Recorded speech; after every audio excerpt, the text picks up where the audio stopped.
नमस्कार, जय हिंद, वंदे मातरम। दोस्तों, सीटेट एग्जाम 7 जुलाई 2024 को अगर आपको इस एग्जाम को पहली बार में क्रैक करना है, उसके साथ आपको अपनी स्टडी के साथ प्रीवियस ईयर के क्वेश्चन पेपर को भी सोल्व करना पड़ेगा। यहाँ पर आपके लिए सोशल साइंस के लिए ऐसे क्वेश्चन लेकर आ चुका हूँ जो कि वर्ष 2011 से लेकर 2024 तक जितने भी सोशल साइंस एसएसटी के क्वेश्चन परीक्षा में पूछे गए हैं, उन सभी क्वेश्चन को यहाँ पर आपको करवाऊंगा। आइए इस महत्वपूर्ण वीडियो को यहाँ पर शुरू करते हैं। पहला क्वेश्चन यहाँ पर कहता है कि निम्नलिखित में से कौन सा ऊर्जा का गैर परंपरागत स्रोत है।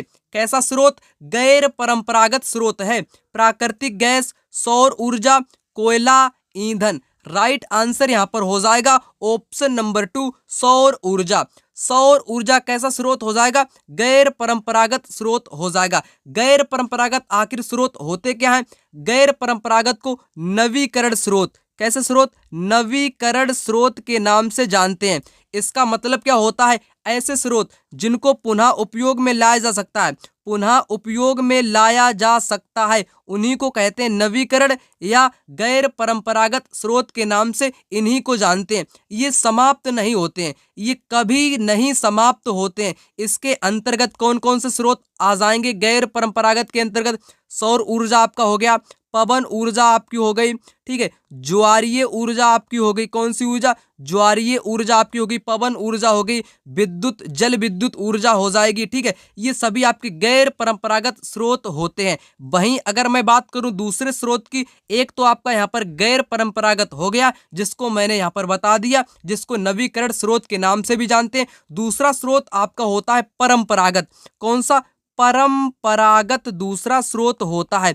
ये जल्दी समाप्त हो जाता है, यानी कि ये समाप्त होने वाला स्रोत होता है, जिसके अंतर्गत ईंधन हो जाएगा, कोयला हो जाएगा, पेट्रोलियम हो जाएगा, खनिज हो जाएगा, प्राकृतिक गैस हो जाएंगी, ठीक है। ये सभी कैसे स्रोत हैं? ये परंपरागत स्रोत हैं। इनको किस नाम से जानते हैं? इनको अनवीकरण स्रोत के नाम से भी जानते हैं। इसीलिए यहाँ पर कोयला, ईंधन ये सभी जल्दी समाप्त हो जाते हैं, इसीलिए इनको परंपरागत के नाम से भी जानते हैं। आशा करता हूं आपने यहाँ पर अच्छे ढंग से समझ लिया होगा। राइट आंसर गैर परंपरागत आपका यहाँ पर सौर ऊर्जा हो जाएगा। चलिए अगले क्वेश्चन की बात करते हैं। यहाँ पर क्वेश्चन नंबर 2 यहाँ पर कहता है, क्या कहता है?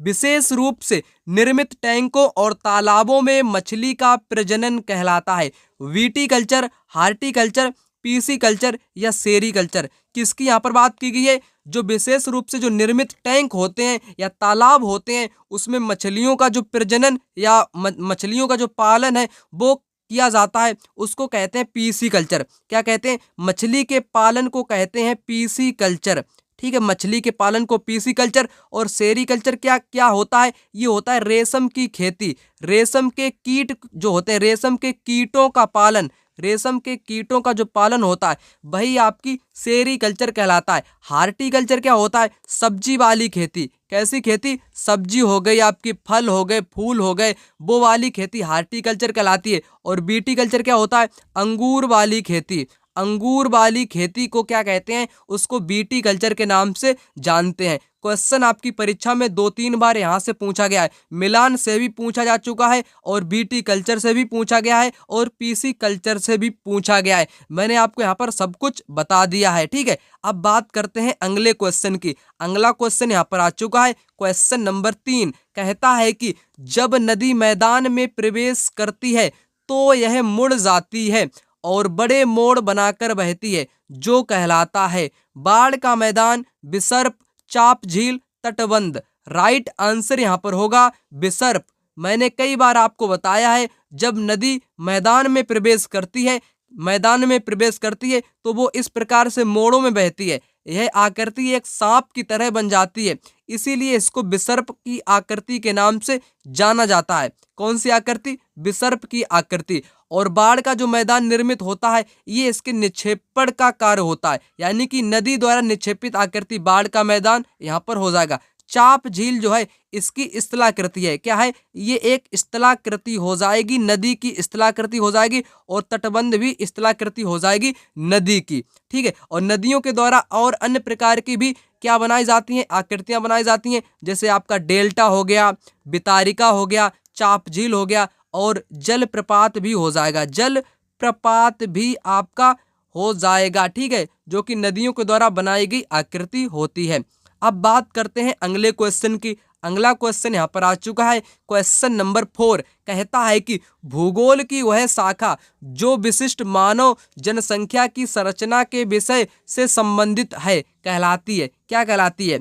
जैव भूगोल, जनसांख्यिकी, मानव भूगोल, नगरीय भूगोल। राइट आंसर यहाँ पर होगा जनसांख्यिकी। क्या कहलाती है? जनसांख्यिकी के नाम से उसको जानते हैं, जिसमें मानव की जो जनसंख्या है, ठीक है, जनसंख्या का जो अध्ययन किया जाता है भूगोल के अंतर्गत, उसको जनसांख्यिकी के नाम से जानते हैं।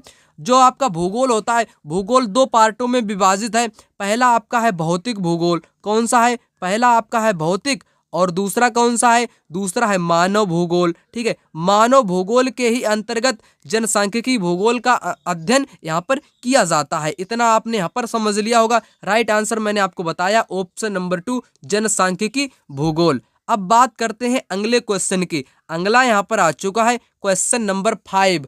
5 कहता है, क्या कहता है? पृथ्वी की विभिन्न परतों को क्रम में आंतरिक से बाह्यतम परत तक पहचानिए, ठीक है। तो आपको यहाँ पर चित्र में भी दिखाया गया है, चित्र के अनुसार भी आप यहाँ पर बता सकते हैं। आपको क्या करना है? आंतरिक से यानी कि अंदर से आपको बाहरीतम तक आना है। अंदर की परत आपकी कौन सी है? सबसे ऊपर कौन सी होती है? अंदर कौन सी होती है? बीच में कौन सी होती है? ये आपको पता होना चाहिए। चलिए आपको बताते हैं। पृथ्वी की कुल 3 परतें होती हैं। कितनी? 3 परतें पृथ्वी की कुल होती हैं।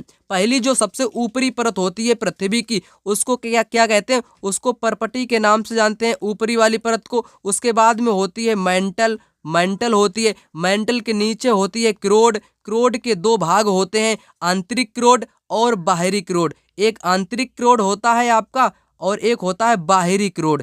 तो सबसे पहले इसमें कौन सा क्रोड आएगा? आंतरिक क्रोड आएगा, उसके बाद में बाहरी क्रोड आएगा, फिर आपका मेंटल आ जाएगा, उसके ऊपर आपकी परपटी आ जाएगी। क्योंकि यहाँ पर विपरीत पूछा है, आंतरिक यानी कि अंदर से ऊपर की ओर आपको बताना है। तो सबसे पहले आपका कौन सा होगा? आंतरिक क्रोड यहाँ पर हो जाएगी, उसके बाद में बाहरी क्रोड होगी, फिर उसके बाद में मेंटल होगी, फिर सबसे ऊपर में आपकी परपटी यहाँ पर हो जाएगी। ऑप्शन यहाँ पर 3 इसका राइट आंसर होगा, ठीक है। तो सबसे नीचे आपकी कौन सी है? सबसे नीचे आपकी कौन सी है? इनर कोर, फिर आपकी कस्टर कोर, फिर मेंटल है, फिर आपकी क्रस्ट है, ठीक है। ये ऊपरी परत यहाँ पर, और इसके बाद की, फिर उसके बाद की, फिर सबसे नीचे की यहाँ पर आपको आकृति में दर्शाया गया है। ये वाला क्वेश्चन आपकी परीक्षा में पूछा गया है। कैसे पूछा गया है? विथ मानचित्र के साथ, मैप के साथ यहाँ पर पूछा गया क्वेश्चन है। चलिए अगले क्वेश्चन की बात करते हैं। क्वेश्चन नंबर 6 कहता है कि वायुमंडल की निम्नलिखित में से कौन सी परत रेडियो तरंगों के संचरण में मदद करती है? मध्यमंडल, बाह्य वायुमंडल, बहिर्मंडल, समताप मंडल। क्वेश्चन परीक्षा में 2-3 बार रिपीट हो चुका है, इसलिए महत्वपूर्ण है। कौन सी वायुमंडल में ऐसी परत है जो कि रेडियो तरंगों के संचरण में मदद करती है? राइट आंसर यहाँ पर होगा बाह्य वायुमंडल। बाह्य वायुमंडल परत जो कि रेडियो तरंगों के संचरण में मदद करती है। समताप मंडल में क्या होता है? हवाई जहाज उड़ते हैं। क्या उड़ते हैं? हवाई जहाज कहाँ पर उड़ते हैं? आपके समताप मंडल में ही उड़ते हैं। बहिर्मंडल में क्या होता है? गैसें पाई जाती हैं। क्या पाई जाती हैं? तमाम प्रकार की जो गैसें हैं वो तरल अवस्था में यहाँ पर पाई जाती हैं।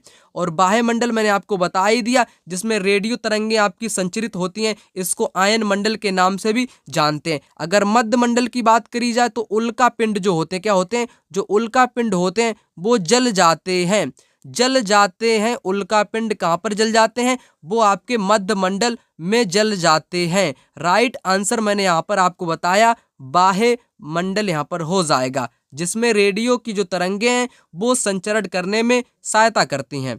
चलिए अगले क्वेश्चन की बात करने से पहले यहाँ पर आपको एक चित्र भी दिखाया गया है, ठीक है। सबसे पहला आपका कौन सा है? ट्रोसोस्फियर यानी कि क्षोभ मंडल, फिर उसके बाद में क्या है? स्ट्रेटोस्फियर, ठीक है। क्षोभ मंडल के बाद में समताप मंडल है, उसके बाद में मेसोस्फियर यानी कि मध्य मंडल है, फिर है आपका थर्मोस्फियर, ठीक है, जिसको बाह्य मंडल, और एक्सोस्फियर जो कि सबसे लास्ट वाला बहिर्मंडल यहाँ पर हो जाएगा। आपको आकृति में भी दर्शाया गया है। क्या है यहाँ पर ट्रोपोस्फियर जो है उसको क्षोभ मंडल यानी कि मौसम की सभी प्रकार की घटनाएं किसमें होती हैं, वो आपकी पहले यानी कि सबसे नीचे का जो मंडल है जिसको ट्रोपोस्फियर के नाम से जानते हैं यानी कि क्षोभ मंडल। उसके बाद में है आपका स्ट्रेटोस्फियर यानी कि ओजोन लेयर इसमें पाई जाती है, इसीलिए इसको ओजोन परत के नाम से भी जानते हैं। उसके बाद में मेसोस्फियर यानी कि मध्य मंडल में जो उल्का पिंड आते हैं वो जल जाते हैं। और थर्मोस्फियर में क्या होता है, आयन मंडल को नाम से इसको जानते हैं। यहाँ पर आयन वाली जो तरंगे हैं, रेडियो तरंगे, वो संचरण करने में सहायता करती हैं। इतना आपने यहाँ पर समझ लिया होगा। अब बात करते हैं अगले क्वेश्चन की। अगला क्वेश्चन यहाँ पर आ चुका है, क्वेश्चन नंबर 7 कहता है कि वात दिग्दर्शी का प्रयोग क्या मापने के लिए किया जाता है? वायु दाब, वायु दिशा, वायु तापमान, वायु वेग। राइट आंसर यहाँ पर कौन सा होगा? यहाँ पर हो जाएगा वायु दिशा, यानी कि पवन की जो दिशा होती है, पवन की दिशा को जानने के लिए या उसको देखने के लिए या मापने के लिए वात दिग्दर्शी यंत्र का प्रयोग किया जाता है। चलिए अगले क्वेश्चन की यहाँ पर बात करते हैं, क्वेश्चन नंबर 8 यहाँ पर कहता है कि एलोरा की गुफा का भित्ति चित्र जिसमें विष्णु को नरसिंह के अर्थात पुरुष सिंह के रूप में दिखाया गया है, यह जो रचना है या यह जो आपको आकृति दिखाई गई है, यह किस काल की कृति है? राष्ट्रकूट काल, चालुक्य काल, गुप्त काल, गुर्जर प्रतिहार काल। राइट आंसर यहाँ पर होगा राष्ट्रकूट काल की यह आपकी आकृति है, जो कि आपकी पुस्तक एनसीईआरटी में दिखाया गया है। एलोरा की गुफा का भित्ति चित्र जिसमें विष्णु को नरसिंह भगवान के रूप में दिखाया गया है, वो आपकी राष्ट्रकूट काल की कृति है। यहाँ पर आपने समझ लिया होगा। चलिए अगले क्वेश्चन की बात करते हैं। यहाँ पर क्वेश्चन नंबर 9 यहाँ पर कहता है, क्या कहता है? भारत के निम्नलिखित राज्यों में किस एक राज्य में हड़प्पा के नगर सबसे बड़ी संख्या में मिले हैं? हरियाणा, गुजरात, जम्मू कश्मीर, पंजाब। राइट आंसर यहाँ पर होगा गुजरात। गुजरात में सबसे ज्यादा हड़प्पा के नगर भारत में मिले हैं, वो भी आजाद होने के बाद में भी क्वेश्चन यहाँ से पूछा जाता है कि आजाद हिंदुस्तान में ऐसा कौन सा स्थल है, ठीक है, जहां पर सबसे ज्यादा हड़प्पा के नगर देखने को मिले हैं, ठीक है, तो वो है आपका गुजरात। ठीक है, कौन सा है? गुजरात है। गुजरात में आपका लोथल भी पड़ता है, ठीक है, लोथल जो कि हड़प्पा का एक बंदरगाह भी था, ठीक है, जो कि आपके गुजरात में ही पड़ता है।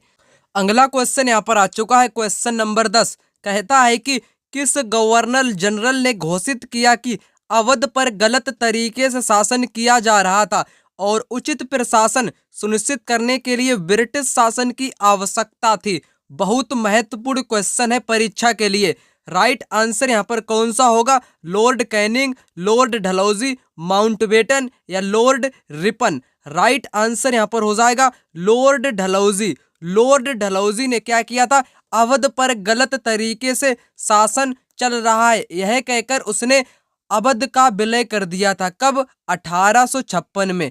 कब? 1856 में अवध का विलय किसने किया? लॉर्ड डलहौजी ने किया। किस आधार पर? कुशासन के आरोप पर, ठीक है, कि यहाँ पर गलत तरीके से शासन किया जा रहा है, इसको ब्रिटिश शासन की आवश्यकता है। यह किसने कहा था? लॉर्ड डलहौजी ने कहा था। 1856 में इसका विलय कर दिया था। महत्वपूर्ण क्वेश्चन परीक्षा के लिए। चलिए अगले क्वेश्चन की यहाँ पर बात करते हैं, क्वेश्चन नंबर 11 की। 11 कहता है कि निम्नलिखित में से किस गवर्नर जनरल ने फैसला किया कि बहादुर शाह जफर आखिरी मुगल सम्राट होंगे और उनकी मृत्यु के बाद किसी भी वंशज को शासक के रूप में पहचाना नहीं जाएगा? William Bentinck, Lord Canning, Lord Cornwallis या लॉर्ड डलहौजी।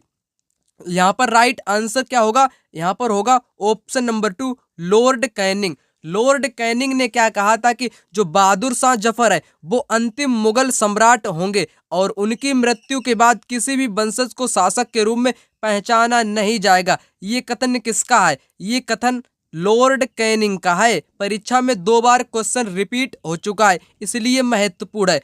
चलिए अगले क्वेश्चन की यहाँ पर बात करते हैं, क्वेश्चन नंबर 12 कहता है कि 18वीं सदी में किसके नेतृत्व में बंगाल धीरे धीरे मुगल नियंत्रण से अलग हो गया? 18वीं सदी में किसके नेतृत्व में बंगाल धीरे धीरे मुगल नियंत्रण से अलग हो गया था? राइट आंसर यहाँ पर कौन सा है? नादिर शाह, अलीवर्दी, बुरहान उल मुल्क, मुर्शिद कुली खान। राइट आंसर यहाँ पर होगा ऑप्शन नंबर 4, मुर्शिद कुली खान के नेतृत्व में बंगाल धीरे धीरे मुगल नियंत्रण से अलग हो गया था।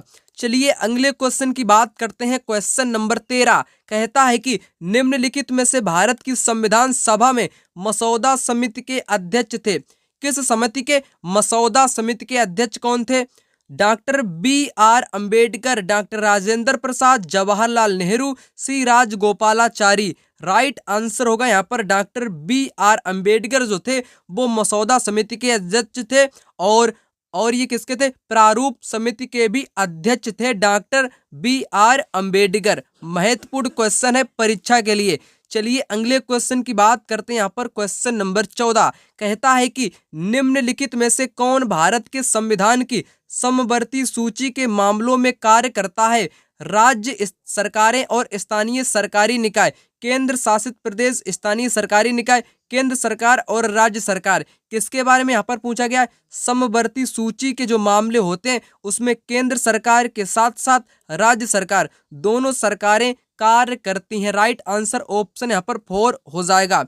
चलिए अगले क्वेश्चन की बात करते हैं। यहाँ पर क्वेश्चन नंबर 15 कहता है कि निम्नलिखित में से किसने भारत की रियासतों को एकीकृत करने में निर्णायक भूमिका निभाई थी? किसने निभाई थी? सरदार वल्लभ भाई पटेल ने भूमिका निभाई थी। राइट आंसर होगा यहाँ पर ऑप्शन नंबर 1, सरदार वल्लभ भाई पटेल। चलिए अगले क्वेश्चन की यहाँ पर बात करते हैं। क्वेश्चन नंबर 16 कहता है कि निम्नलिखित में से कौन भारत का एकमात्र भारतीय गवर्नर जनरल था?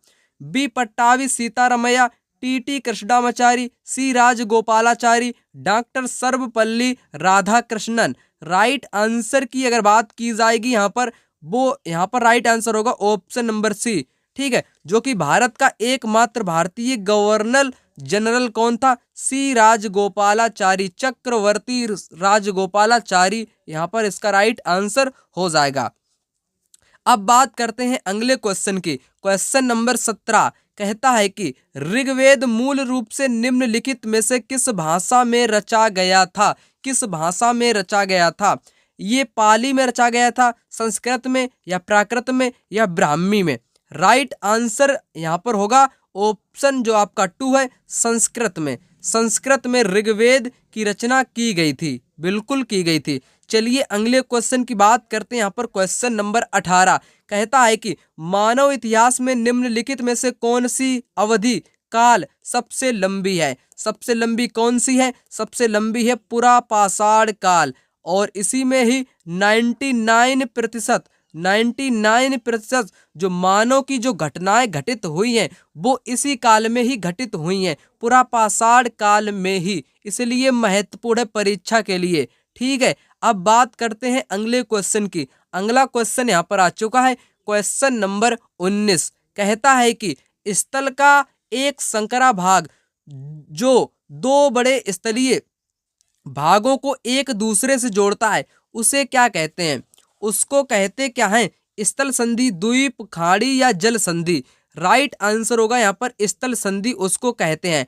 जो 2 बड़े भागों को एक दूसरे से जोड़ते हैं उनको जोड़ने वाला जो स्थल होता है उसको स्थल संधि के नाम से जानते हैं। अगर जल संधि की बात करी जाए, जल ही जल वाले भाग को जोड़ते हैं। जैसे दक्षिण भारत आपका यहाँ पर हो गया तमिलनाडु और यहाँ पर आपकी होगी श्रीलंका। इसको जोड़ने जो समुद्र जो इसको जोड़ता है उसी को पाक जल संधि के नाम से जानते हैं। किस संधि से? पाक जल संधि के नाम से उसको जानते हैं। ठीक है, तो वो आपकी होगी यहाँ पर जल संधि, परंतु जो स्थलीय भागों को जोड़ती है उसको स्थल संधि के नाम से जानते हैं। राइट आंसर यहाँ पर होगा आपका स्थल संधि या भू संधि भी इसी को कहते हैं। क्या कहते हैं? इसी को भू संधि के नाम से भी इसी को जानते हैं। ये भी आप यहाँ पर याद कर सकते हैं। चलिए अगले क्वेश्चन की यहाँ पर बात करते हैं। क्वेश्चन नंबर 20 कहता है कि उच्च प्राथमिकता स्तर पर, ठीक है, सामाजिक विज्ञान में शामिल है। उच्च प्राथमिक स्तर पर सामाजिक विज्ञान में शामिल है। क्या क्या क्या क्या शामिल है इसमें? इतिहास, भूगोल, अर्थशास्त्र, समाज शास्त्र। इसमें आपका समाज शास्त्र तो सम्मिलित नहीं है, गलत होगा। इतिहास भी है, भूगोल भी है, राजनीति विज्ञान भी है, परंतु अर्थशास्त्र इसमें क्या सम्मिलित है? अर्थशास्त्र आपका इसमें सम्मिलित है, सही होगा। इतिहास भी है, भूगोल भी है, राजनीति विज्ञान भी है, लेकिन समाज शास्त्र नहीं है, गलत होगा। इतिहास, भूगोल, राजनीति विज्ञान, मनोविज्ञान नहीं है, गलत होगा। बचा कौन सा? बचा आपका ऑप्शन नंबर 2 वाला, इतिहास, भूगोल, राजनीति और अर्थशास्त्र। ये चारों सब्जेक्ट उच्च प्राथमिक स्तर यानी कि क्लास 6 से लेकर 8 तक की जो सामाजिक विज्ञान का जो पाठ्यक्रम है उसमें ये सभी टॉपिक आपके सम्मिलित हैं। राइट आंसर यहाँ पर ऑप्शन नंबर 2 इसका हो जाएगा। अगला क्वेश्चन यहाँ पर आ चुका है, क्वेश्चन नंबर 21 कहता है कि आगमनात्मक अधिगम निम्नलिखित में से किस विधा का विरोधाभासी है? संरचनात्मक प्रशिक्षण, अनुकरण, निपुणात्मक अधिगम, व्याख्यात्मक शिक्षण। राइट आंसर यहाँ पर होगा व्याख्यात्मक शिक्षण। व्याख्यात्मक शिक्षण जो है वो विरोधाभासी है। किसका विरोधाभासी है? आगमनात्मक शिक्षण का।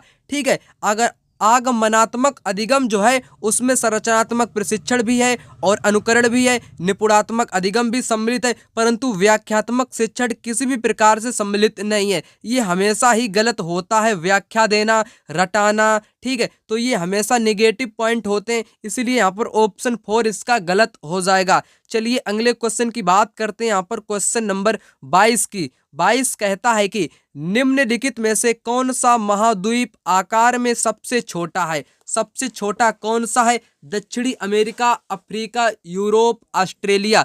राइट आंसर होगा यहाँ पर ऑस्ट्रेलिया, जो कि सबसे छोटा आकार में है। और सबसे बड़ा कौन सा है? सबसे बड़ा एशिया महाद्वीप हो जाएगा। चलिए अगले क्वेश्चन की बात करते हैं। यहाँ पर क्वेश्चन नंबर 23 कहता है कि दिए गए कथनों ए और बी को पढ़िए और सही उत्तर का चयन कीजिए। मेहरगढ़ पाकिस्तान के बोलन दर्रे के पास एक उपजाऊ मैदान में स्थित है। यहाँ खेती और पशुपालन के साक्ष्य पाए जाते हैं। ए सत्य है परंतु बी असत्य है। कौन सा यहाँ पर सत्य है, कौन सा असत्य है, आपको यहाँ पर बताना है। चलिए आपको यहाँ पर बताता हूँ। मेहरगढ़ पाकिस्तान के बोलन दर्रे के पास एक उपजाऊ मैदान में स्थित है, बिल्कुल सही कहा गया है। यहाँ पर खेती और पशुपालन के साक्ष्य भी पाए जाते हैं। बिल्कुल दोनों कथन यहाँ पर आपके बिल्कुल राइट आंसर हो जाएंगे। राइट आंसर यहाँ पर दोनों हो जाएंगे। ऑप्शन नंबर 3 राइट होगा। ए और बी दोनों सत्य हैं। चलिए अगले क्वेश्चन की बात करते हैं। यहाँ पर क्वेश्चन नंबर 24 की 24 कहता है कि दिए गए कथनों ए और बी को पढ़िए, सही उत्तर का चयन कीजिए। आलोचनात्मक सोच धारणाओं के निर्माण तथा विचारों के अनुप्रयोग और विस्तार को बढ़ावा देती है।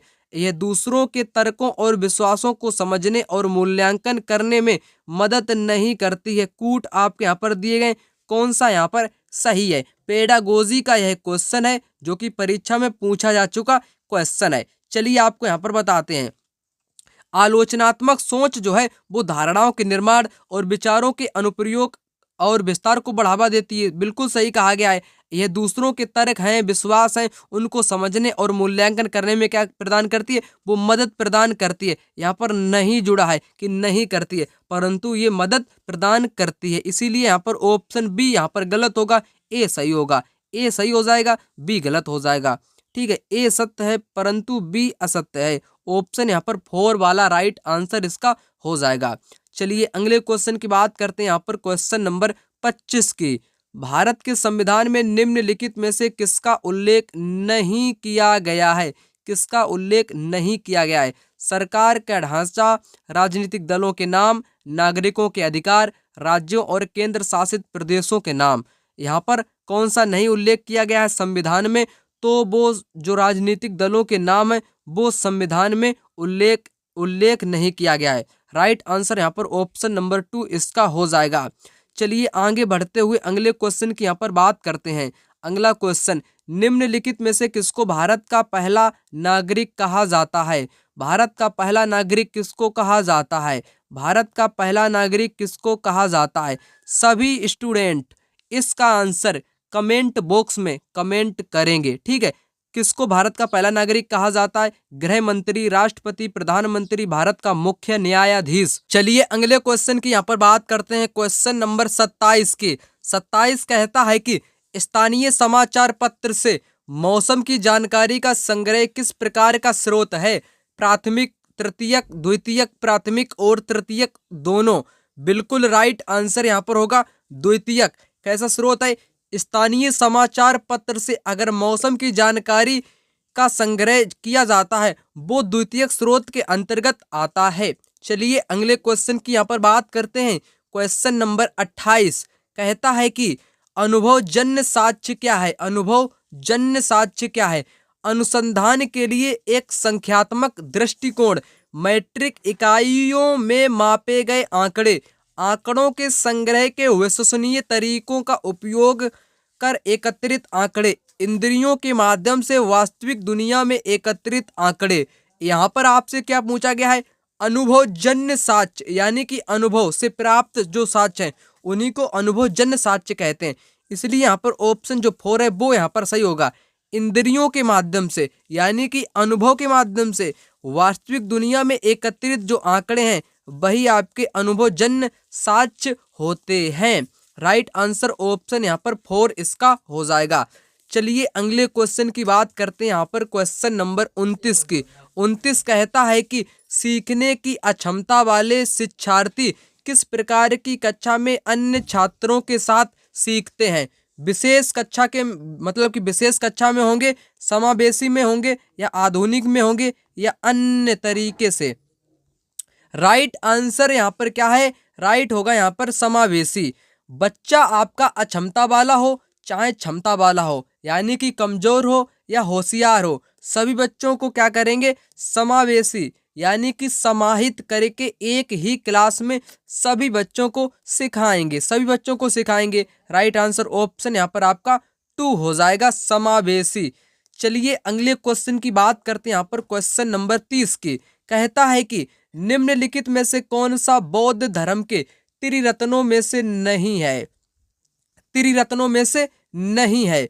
धम्म, अहिंसा, संघ, बुद्ध। यहाँ पर राइट आंसर होगा अहिंसा। अहिंसा जो है वो बौद्ध धर्म के त्रिरत्नों में से नहीं है, जबकि ये कहाँ की है? ये आपकी जैन धर्म की है। ठीक है, ये जैन धर्म की है। और यहाँ पर धम्म हो गया, संघ होगा और बुद्ध हो गए, ये बौद्ध धर्म के त्रिरत्नों में से आपके आते हैं, लेकिन अहिंसा आपकी नहीं आती है। इसलिए अहिंसा यहाँ पर आपका सही उत्तर हो जाएगा। अब बात यहाँ पर कर लेते हैं क्वेश्चन नंबर 31 की। 31 कहता है कि अप्रसन्नता के आधार पर भेदभाव को संदर्भित करती है। लिंग, जाति, वंश, शारीरिक विकलांगता। राइट आंसर यहाँ पर कौन सा होगा? अप्रसन्नता के आधार पर भेदभाव को क्या संदर्भित करती है? वो जाति। जो अप्रसन्नता के आधार पर जाति, यानी कि अप्रसन्नता जाति के आधार पर भेदभाव को दर्शाती है। राइट आंसर होगा यहाँ पर ऑप्शन नंबर 2, जाति। चलिए अगले क्वेश्चन की यहाँ पर बात करते हैं। क्वेश्चन नंबर 32 कहता है कि भारत के संविधान के अनुसार निम्नलिखित में से कौन सा मौलिक अधिकार नहीं है?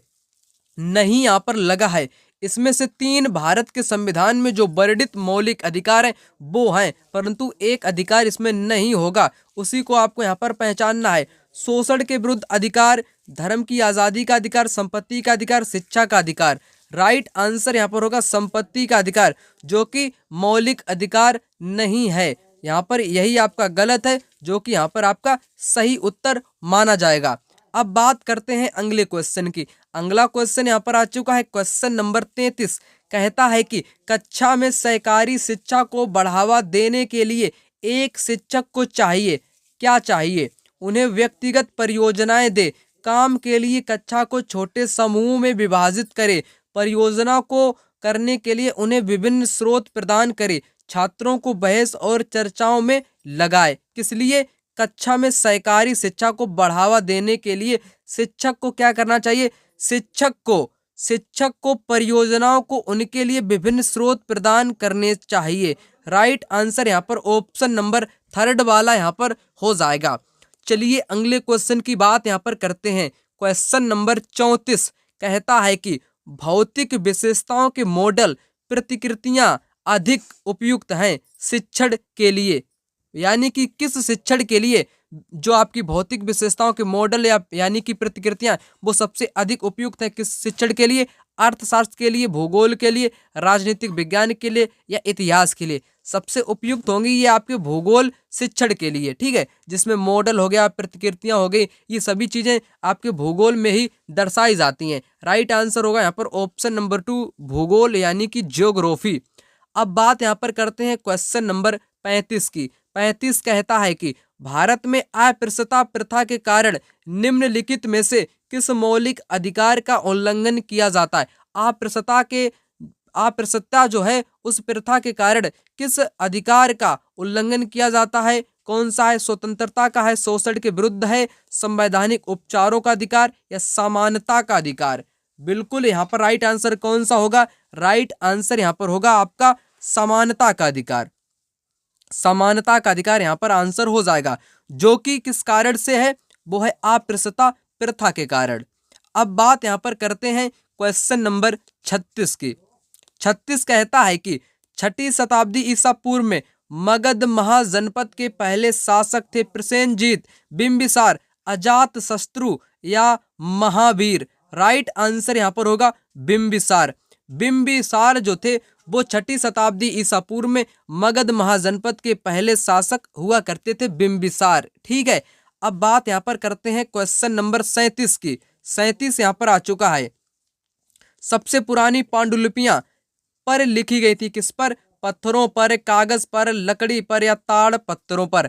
राइट आंसर होगा यहाँ पर ताड़ पत्थरों पर सबसे पुरानी पांडुलिपियां लिखी जाती थी। उसी के साथ भुर्ज नामक पेड़ की छाल है, भुर्ज नामक जो पेड़ है, पेड़ की जो छाल है, छालें, ठीक है, उन्हीं पर भी आपकी पांडुलिपियां प्राचीन काल में लिखी जाती थी। ये भी आप यहाँ पर याद रखेंगे, ठीक है। अब यहाँ पर बात करते हैं अगले क्वेश्चन की। अगला क्वेश्चन यहाँ पर क्वेश्चन नंबर 38 कहता है कि भारत द्वारा निम्नलिखित में से किस शासन प्रणाली को अपनाया गया है भारत सरकार द्वारा। राष्ट्रपति और संघीय, राष्ट्रपति एकात्मक, संसदीय और संघीय, संसदीय और एकात्मक।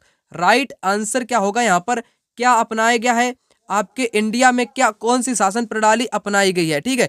इसको आपको क्या करना है, इसको आपको कमेंट बॉक्स में भी बताना है। इसका आंसर बहुत ही सरल है, सिंपल है, ठीक है, सभी लोग इसको जानते होंगे, परंतु परीक्षा में पूछा गया क्वेश्चन है, इसीलिए आपको यहाँ पर कमेंट में बताना है कि भारत में कौन सी शासन प्रणाली अपनाई गई है। राष्ट्रपति संघीय या राष्ट्रपति एकात्मक है, संसदीय और संघीय है, संसदीय और एकात्मक है, ठीक है। आंसर बिल्कुल यहाँ पर बहुत ही सरल है, आपको सिर्फ कमेंट करने से ही आपको यहाँ पर पता चल जाएगा।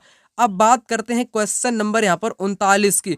39 कहता है कि अजंता गुफा चित्रों में इस्तेमाल किए गए रंग निम्नलिखित में से किस सामग्री से प्राप्त किए गए हैं। रंग जो हैं अजंता की गुफा में जो चित्रकारी के अवशेष प्राप्त हुए उसमें जो रंगों का इस्तेमाल किया गया, वो रंग जो प्राप्त किए जाते थे वो किस सामग्री के बने होते थे। ग्रेफाइट, पौधे और खनिज, स्लेट, पशुओं के अंगों के अवशेष। राइट आंसर होगा यहाँ पर पौधों और खनिजों की सामग्री से रंगों का इस्तेमाल किया जाता था, यानी कि रंगों का निर्माण किया जाता था। अब बात करते हैं अगले क्वेश्चन की। क्वेश्चन नंबर यहाँ पर आ चुका है 40। निम्नलिखित में से कौन राज्यसभा सदस्यों का चुनाव करता है। राज्यसभा सदस्यों का चुनाव कौन करता है, राज्यसभा की यहाँ पर बात की गई है, ना कि लोकसभा की यहाँ पर बात की गई है। संसदीय निर्वाचन क्षेत्रों के मतदाता, लोकसभा सदस्य, विधानसभा के सदस्य यानी कि विधायक, विधानसभा निर्वाचन क्षेत्रों के मतदाता। राइट आंसर राज्यसभा यानी कि मुख्यमंत्री को चुनने के लिए राज्यसभा का चुनाव किया जाता है, जिसमें विधानसभा के विधायक यानी कि यहाँ पर राइट आंसर होगा आपका यहाँ पर कौन सा, ऑप्शन नंबर 2 यहाँ पर हो जाएगा, विधानसभा के सदस्य यानी कि विधायक। और लोकसभा में आपके सांसद, लोकसभा में कौन, सांसद चुनाव करते हैं। इतना आप यहाँ पर याद रखेंगे। वीडियो आप लोगों के लिए यहीं तक था। अगर आपको अच्छा लगा हो वीडियो को ज़्यादा से ज़्यादा शेयर करें, लाइक करें। चैनल पर नए हैं तो चैनल को अभी सब्सक्राइब करें।